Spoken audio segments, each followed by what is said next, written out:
Everyone welcome back to my YouTube channel Roshni's lifes in a frame. చాలామంది అయితే నా videos చూస్తున్నారు కానీ సబ్స్క్రైబ్ అయితే చేయట్లేదు, లైక్ అయితే చేయట్లేదు.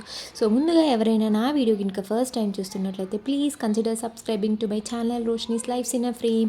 సో ఇదైతే ఒక థర్స్డే మినీ వ్లాగ్ అని అయితే చెప్పొచ్చు అనమాట. యాక్చువల్గా ఇంకా లాగౌట్ అయ్యేసరికి పపాయ ఉండే, అది పపాయ పీసెస్ కట్ చేసి 1 డే అయిపోయింది. And next day papaya pieces మనం తినలేము, స్మెల్ వచ్చేస్తాయి. సో ఫ్రిడ్జ్లో పెట్టేసి దాన్ని మిల్క్ షేక్ చేద్దాము అని చెప్పేసి మిల్క్ షేక్ అయితే చేస్తున్నాను.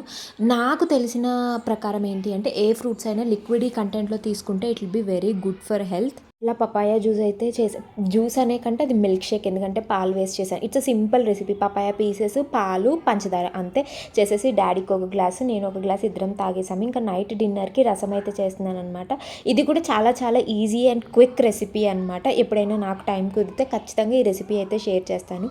యాక్చువల్గా ఈ వింటర్ సీజన్లో రసం తాగితే ఏదన్నా గొంతు కఫం ఉంటే బాగా తగ్గుతుంది. నాకేంటో రసం తాగిన నుంచి నెక్స్ట్ డే నుంచి బాగా గొంతు అయితే బాగా రాసుకుపోయింది. అండ్ ఆల్సో వాయిస్ కూడా చేంజ్ అయింది. I don't know what is the reason. చలి వల్ల అట్లా అయిందో ఏమో నాకు తెలీదు. అంతే for this video. Bye. See